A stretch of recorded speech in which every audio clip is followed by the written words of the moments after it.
El debate que van a ver a continuación forma parte del curso de comunicación de la Universidad de León preparatorio para la Liga Debate de las Universidades de Castilla y León. Los argumentos y conclusiones vertidas por los alumnos no corresponden a sus opiniones particulares y su participación forma parte del proceso de enseñanza.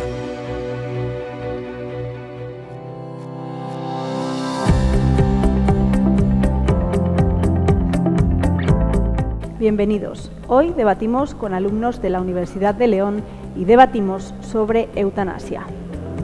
Habrá dos equipos con 3 componentes cada uno. Ellos serán los que hagan la argumentación, la refutación y expondrán las conclusiones. Lo peculiar de este debate es que ellos todavía no saben si estarán a favor o en contra de la eutanasia. Lo decidiremos por sorteo con estos sobres. Capitanes, por favor.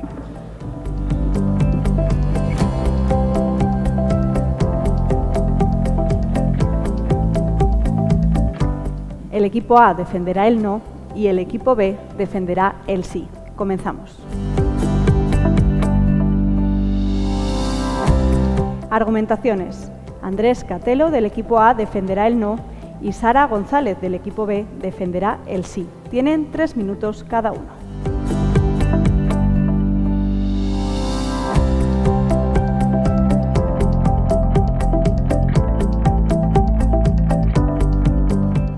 Buenos días.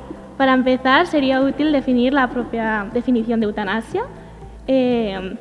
Dicha definición proviene del griego eutanasia y digamos que esta dulce muerte ha evolucionado a lo largo del tiempo hasta que la Real Academia la ha definido como la intervención deliberada para poner fin a la vida de un paciente sin perspectiva de cura. Con esto tenemos 3 principales tipos de eutanasia. Primero, la pasiva, la que supone el acto de privar de medios médicos al paciente para que no pueda seguir viviendo. Segunda, la activa indirecta. Esta tiene un efecto inmediato buscando, por un lado, el alivio del paciente a la vez que la muerte directa. Y finalmente está la activa directa, que es la que tiene como efecto inmediato la muerte del propio sujeto. Para continuar, quería exponer mis argumentos. En primer lugar, el derecho a decidir sobre su propia vida. Todo individuo tiene derecho a la vida. Sin embargo, al encontrarse en una situación tan precaria, esto no es llamarle vida, por lo que la eutanasia es una forma de poder liberarle al paciente o al sujeto de este sufrimiento. Y como persona y paciente, tiene el máximo de derecho de tomar la decisión de seguir viviendo o no. Para continuar, me gustaría decir, la vida puede ser indigna y eso no va contra el derecho de la dignidad humana. Toda persona tiene derecho a decidir sobre sí mismo, por lo que, ¿por qué no decidir si seguir viviendo o no? Por lo que, una vida que no se puede vivir no es un privilegio, es un castigo. También quería comentar los avances en la medicina, que a pesar de ser avances, no siempre funcionan. La eutanasia hace presencia dándonos la opción de evitar mayor agravio al paciente, sea físico o emocional. Por lo que cabe resaltar la egoísta que es no hacer nada al ver que alguien está sufriendo, tanto el médico como un familiar al paciente. La eutanasia de tipo directa activa, que es la que da más énfasis realmente, solo busca evitarles a estos pacientes ese sufrimiento, por lo que es la mejor forma de darles una muerte segura y tranquila, ya que es la que les lleva a la muerte directamente. Y finalmente, quería hablar sobre los países en los que la eutanasia es legal. Son pocos los países en los que la eutanasia es legal, pero aún así hay en otros que la eutanasia se practica de forma pasiva, ya que esta supone el acto de privar a un enfermo de aquellos medios médicos para que pueda prolongar con este sufrimiento. Entonces, ¿por qué se le teme tanto a la eutanasia si ya es aplicada indirectamente en la sociedad? Realmente lo que se teme es permitir a un ser humano matar a alguien, quitarle la vida, por lo que se teme al homicidio. Y finalmente quería decir algunos países en los que está puesta, como Holanda, Luxemburgo y el estado de Oregón en Estados Unidos. Muy buenos días. Pues efectivamente tememos al homicidio porque es un homicidio. Estamos poniendo armas en manos de médicos que reconocen que no quieren practicar la eutanasia, que van contra sus principios, que prefieren eliminar el dolor a eliminar al paciente, a eliminar al enfermo. Claro que todo el mundo tiene derecho a tomar sus decisiones, pero reconozcámoslo, la mayoría de las personas que optan por la eutanasia están bajo trastornos psicológicos graves, incluso no tienen capacidad de decisión. Tienen que los familiares decidir por ellos. ¿Por qué? Porque es una vía fácil para los familiares. Yo he estado en casos de familiares terminales, como me imagino que muchos de los que estamos aquí o muchos de los telespectadores lo han vivido. Y he agradecido cada minuto que he podido pasar con esa persona, aunque esa persona y todos los que la rodeábamos lo estábamos pasando mal. Evidentemente lo estábamos pasando mal. No es una situación agradable saber que un familiar se va a morir. Pero esa persona, nosotros decidimos disfrutar de cada minuto que estábamos con ellos y de ofrecerles realmente una muerte digna. Porque la muerte digna no es la eutanasia. La muerte digna no es rendirse. La muerte digna no es que tus familiares te abandonen a tu suerte. La muerte digna realmente es estar juntos, en apoyarse, en superar la enfermedad si se puede. Porque los médicos, incluso ellos mismos, nunca están 100% seguros de que una enfermedad pueda ser incurable. Siempre puede haber métodos paliativos que puedan alargar la vida de ese paciente, que puedan incluso mejorar la calidad de vida de ese paciente a la muerte y a la rendición total. Es por eso que durante el debate que vamos a tener en estos momentos vamos a demostrarles a ustedes que la eutanasia no es lo que nos venden, que la eutanasia, si no es legal en la gran parte de los países y solo es legal en unos pocos, como nos ha comentado usted, es precisamente porque va en contra de toda ética y toda moral, va en contra de todo lo que estamos trabajando, va en contra de los principios básicos de la medicina. La Asociación Mundial de Médicos está en contra de esto. La Asociación Mundial de Médicos piensa que es totalmente antiético aplicar la eutanasia. Piensa totalmente que los métodos paliativos es la única forma de que los pacientes puedan alargar su vida. Y eso es lo que tenemos que buscar. No tenemos que dar pistolas, no tenemos que dar puñales a médicos para que asesinen pacientes. ¿De verdad eso es lo que creemos? ¿De verdad queremos una sociedad así? Reflexionen, por favor, reflexionen. Refutaciones. Marta Uribarren, del equipo A, defenderá el no, y Víctor Torres, del equipo B, defenderá el sí. Tienen 3 minutos cada uno.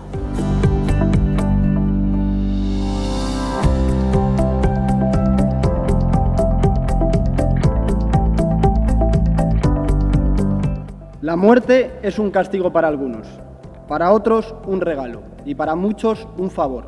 Séneca. Querido compañero, usted nos ha dicho que la eutanasia es un homicidio. Pues bien, busque usted el Código Penal y busque dónde se tipifica expresamente el homicidio. Nos ha hablado de cómo se va a cohibir a los médicos. No, hay algo que se llama objeción de conciencia, libertad de conciencia que se permite en este tipo de cargos. Es decir, el médico que quiera practicar la eutanasia la llevará a cabo y el que no, y no lo recibirá ningún tipo de sanción. Además, ha dicho literalmente, los médicos no están seguros de los medicamentos que utilizan. Entonces, ¿cómo usted va a decir? ¿Cómo puede decir que están seguros de encontrar una cura? Y además ha dicho que, bueno, que la eutanasia que no se debería aplicar porque no es legal. Porque no es legal. Pues mire, hace unos años tampoco era legal el matrimonio homosexual. Hace unos años tampoco era legal el aborto. Y gracias a la lucha de unos pocos, luego se fueron sumando, logrando ser unos muchos y conseguir derechos y libertades para todos. A mí me gusta mucho hablar de las casualidades y creo en ellas. Por ello, somos el número 8. Este debate lo organiza la 8. Pero además, no todo es lo que parece, ¿no? Ustedes nos han vendido una vida infinita. Pero ¿qué pasa cuando a esa vida infinita le surge un problema? Que se quiebra. ¿Qué pasa cuando lo que quiebra esa vida es un cáncer incurable? ¿Qué pasa cuando nos encontramos con un estado vegetativo? ¿Qué pasa cuando nos encontramos con un tipo de tetraplegia que no te deja avanzar? La eutanasia, compañeros, es una realidad. Y algunos países valientes ya han dado el paso al frente. Holanda, Bélgica, Luxemburgo, Colombia. Y fíjese, qué casualidad, que ninguno de esos países ha desaparecido, no se ha acabado el mundo. Fíjese que justo en esos países las tasas de mortalidad no han aumentado con la eutanasia. Además, también, usted no han querido hacer ningún tipo de referencia a la opinión pública. Pues bien, les traigo datos. Podríamos hablar del CIS desde el año 2009, del CIS del 2010, del CIS del 2011, del CIS de todos los años hasta la actualidad. Podemos hablar también de The Economist, que en el año 2015 llevó a cabo un informe de 15 países de la Unión Europea y España se encontraba en el cuarto de los valorados con más apoyo de la opinión pública, 78% de personas a favor de la eutanasia. 78%, en contra un 7%. Pero es más, le doy datos nuevos, recientes, año 2017, Metroscopia. Fíjese, y le vuelvo a hablar de la esperanza, de las probabilidades, ¿no? verde color esperanza. 84% de los encuestados a favor en nuestro país. Compañeros, es cuestión de tiempo, tenemos que dejarnos de miedos, tenemos que quitarnos de cualquier tipo de desconfianza, hablar con naturalidad de un tema que va a llegar, que es la muerte. Tenemos que abandonar los prejuicios, ser valientes y apostar, porque nosotros claro que defendemos el derecho a la vida. No se piensen que son los únicos, defendemos el derecho a la vida digna. Muchas gracias.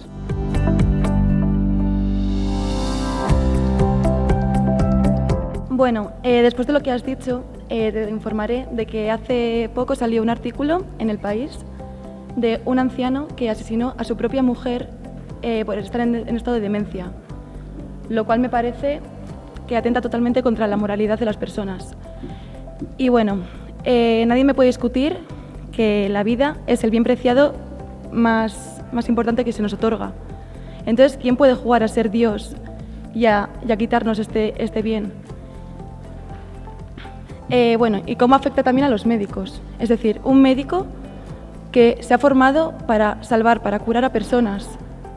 ¿Cómo puede ser que de repente un día tenga que tomar la decisión de asesinar a alguien? ¿Cómo puede afectar esto a su estado psicológico, a su profesionalidad? Sinceramente no creo que... O sea, yo creo que esto ataca totalmente a la ética moral de los médicos. Como ha dicho mi compañero que dijo Hipócrates, que hay que eliminar el dolor, no al paciente. Luego, los cuidados paliativos. ¿Cómo afecta la eutanasia a los cuidados paliativos? Si aumenta la eutanasia, la demanda en los cuidados paliativos va a disminuir. Por lo tanto, su calidad también se puede ver afectada. Bueno, y ya el paciente. Está claro que un paciente que pide la eutanasia no está en sus condiciones óptimas de pensar, de decidir de forma racional. Siempre se ha demostrado que siempre están pues, en estado de depresión o que están pues, desesperados, digamos. Entonces, ¿por qué no ofrecerles una ayuda psicológica, un apoyo de su familia, de sus amigos y intentar hacer que cambien de opinión, poder salvar esa vida? Y ya se ha oído muchos testimonios de personas que han luchado y gracias a sus valores, a sus compañeros, a sus médicos y a grandes profesionales han conseguido pues, terminar su vida de una forma digna, porque al final una muerte provocada nunca puede ser digna. Y esta gente sirve como ejemplo para otras personas, como inspiración, yo creo. Luego, otra cosa que me parece una auténtica burrada es la eutanasia infantil. En el 2014 fue aprobado en Holanda que la eutanasia infantil no tuviese límite de edad. O sea, lo único que es necesario es el permiso de los padres y un examen psiquiátrico de la madurez del niño. ¿Qué persona menor de edad va a ser capaz de decidir sobre algo así? Y bueno, ya a modo de pregunta, os digo, por ejemplo, una persona que cae en coma y no ha decidido lo que quiere hacer, o sea, si quiere recibir eutanasia o no, ¿creéis que su familia o su familia puede decidir por él si le desconectan o no? Conclusiones. Alejandro Morán, del equipo A, defenderá el no y Andrés Viñuela, del equipo B, defenderá el sí. Tienen 3 minutos cada uno.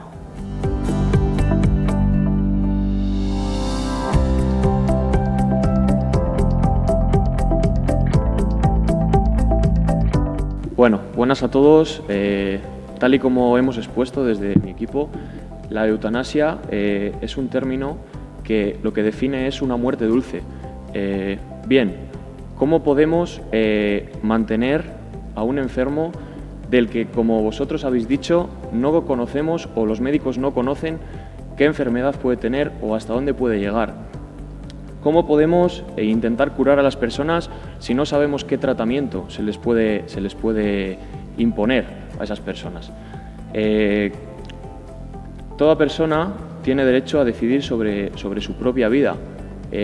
Vosotros habéis dicho que en esos casos, hay algunos casos en el que la persona tiene una enfermedad terminal, no está dentro de su ser, no tiene el razonamiento adecuado para poder decidir. ¿Qué es mejor? ¿Que la familia esté sufriendo viendo a esas personas que están sufriendo por mantenerse vivos, o que los tratamientos que les están dando no son los adecuados y lo único que hacen es mantenerles dormidos? o dejarle morir, bien sea a partir de una eutanasia pasiva o una eutanasia activa, tal y como ha expuesto mi compañera. Yo creo que los avances en medicina también nos adoptan esta postura, ¿no? El poder aplicarles a esos pacientes de los que no sabemos cuál es exactamente la enfermedad que tienen o hasta dónde pueden llegar, esa muerte digna o esa muerte dulce, ¿vale?, calmada, de la que los familiares han podido disfrutar, como habéis dicho vosotros, de su familiar, pero le han visto descansar en una buena postura. Para terminar, siempre nos estamos fijando en todos los aspectos, aspecto educativo, aspecto económico, en los grandes países. ¿Por qué no nos fijamos ahora mismo en este tema, en este aspecto, en tema de eutanasia? La eutanasia está presente en Holanda, en Bélgica, sedes de la Unión Europea. Está presente en algunos estados de Estados Unidos. Está presente en Canadá, por ejemplo, el suicidio asistido. ¿Por qué no nos fijamos en esos países?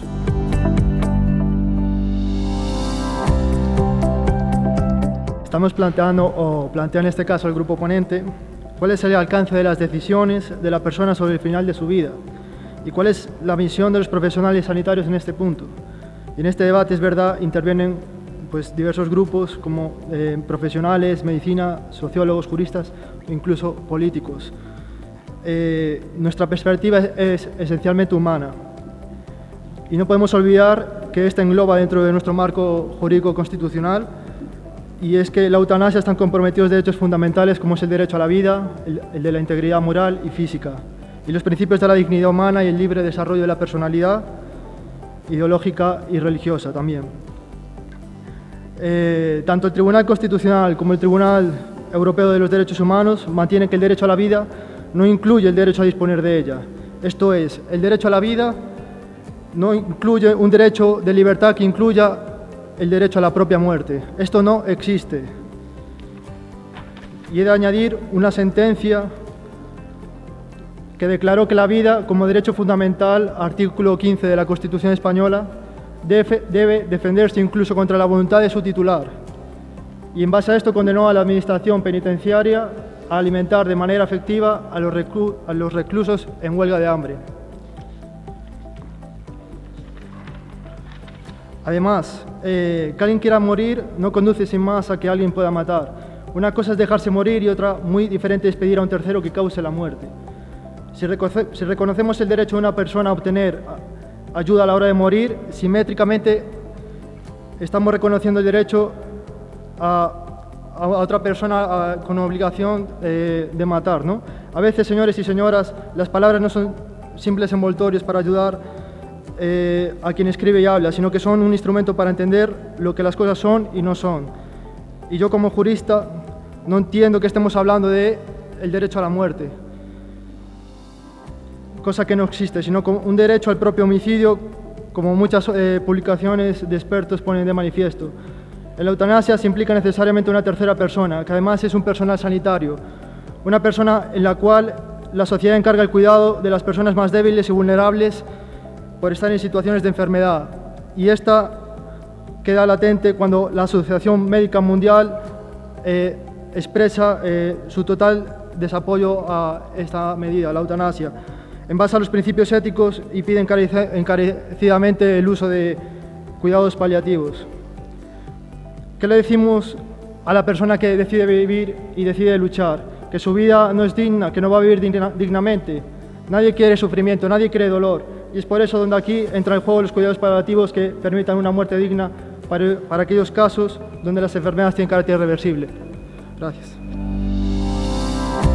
Y hasta aquí nuestro debate sobre la eutanasia. Juzguen ustedes.